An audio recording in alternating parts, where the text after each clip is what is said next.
I'm sitting here with Mr. Jonathan Alter. You work for Newsweek for about 30 years. Close to it, yeah. 30 years. You said that you got to work with President Bush just a couple days after 9/11. How was that? I mean, it must be a very surreal activity. It was very surreal just because of the time and how scared everybody was and how nerve-wracking it was for the whole country.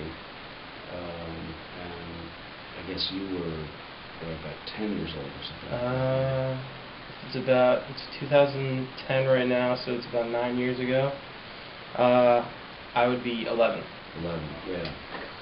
So yeah. You at that age, you kind of have a little bit of a sense of it, but it's you remember how frightening it was. But when you get closer, when you're actually there, it was just mind-blowing. How confused were you when you got that phone call saying that this happened?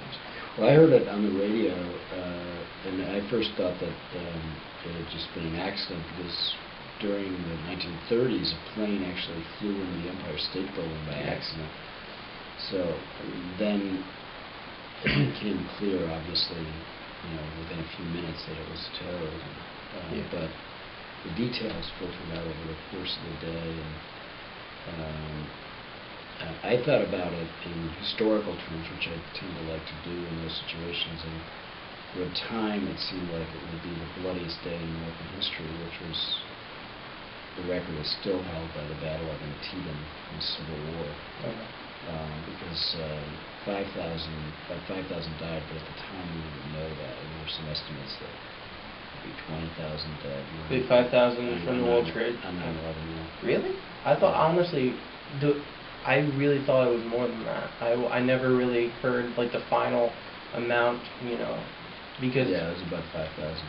I just remember, hearing, we really don't know. Now, for the longest time, it was still, we really don't know, because they were trying to figure out everyone on the planes, and then they were figuring out if anyone dived into the Pentagon, and the death toll turned out to be a little bit smaller than expected, but it still was an awful lot of people, and the second bloodiest day in American history. I don't even think the thing that I think frightened most people wasn't so much. I mean, obviously, like the amount was incredible and incredibly awful, but incredible nonetheless of how many people did perish in that day. But it was also, I think, it was the fact of how it happened more than that, because nobody thought of like terrorism going onto a plane. Everyone was just like, security. Okay, you walk through, you go on. Everyone thought of security as just, such a pain. It takes, it takes 10 more minutes to get on my flight. And now, after that, it was like, it takes me an hour to get on my flight. Yeah. People were very cooperative about what was necessary, but I think now people are like, well, there's got to be a better way than everybody taking their shoes off every time. What made you want to get into journalism?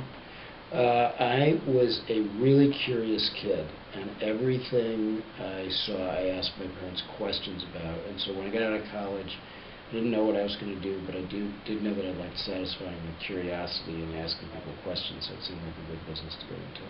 Now you said the piece that you thought that influenced people the most. I got to ask you during our student section was a piece for the Boys and Girls Club, and Yeah, but I would say so. That was one, and then I think that another time I wrote a piece that led to a change in management at CBS.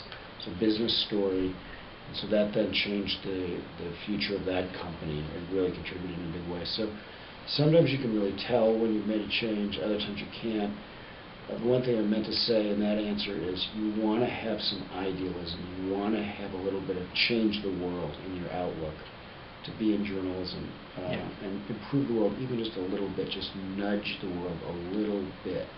Yes. And if you're a cynic and you think everything sucks or nothing matters, then it's not the right business for you. If you sort of think, you know what, I'm skeptical, if my grandmother tells me something, I'll still check it twice, but I'm interested in both satisfying my curiosity and learning, improving the world, at least in a small degree. Now, obviously you go on election night and you speak and you talk and you get all the inside all the inside details that some of us may not know for however long. It may not come out till after the president's elected, till after he's out of office. Mm-hmm. Now, how do you separate yourself from just a voter to this is your profession? So I mean, you have to go and you still have to vote as any How do you American. separate that from? Yeah, how do you separate that? I mean, you have to go and you have to vote and you choose somebody that you are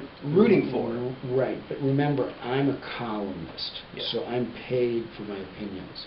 So it was no secret in 2008, for instance, that I thought Barack Obama would be a better president than John McCain. It was no secret that I was for Barack Obama over Hillary Clinton. That's what they pay me for. So there's a lot of confusion on the part of the public. They think that all reporters are straight news reporters. Yeah.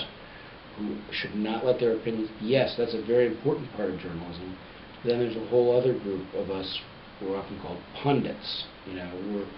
We're actually paid to on television and in our column to say what we think, and it's a real privilege to have that. But it's just a different kind of journalism. So I don't have any conflict. I go and I vote for somebody, and And where you get to it's a talk problem about it. is there's certain lines you can't cross. I can't give money to that person. Of course, yeah. Because then you've got a financial stake in it, and that's sort of worse. That it's just not ethical. Yeah. And I can't, do other kinds of things that would conflict. Like I can't, secretly work for the guy. Yeah. Something like that. That would be unethical. But for me to say in public, in a very above-board way, this is what I think, this is what I think is good, this is what I think is not so good, that's what they pay me for. Well, thank you very much for your Yeah, time. thank you.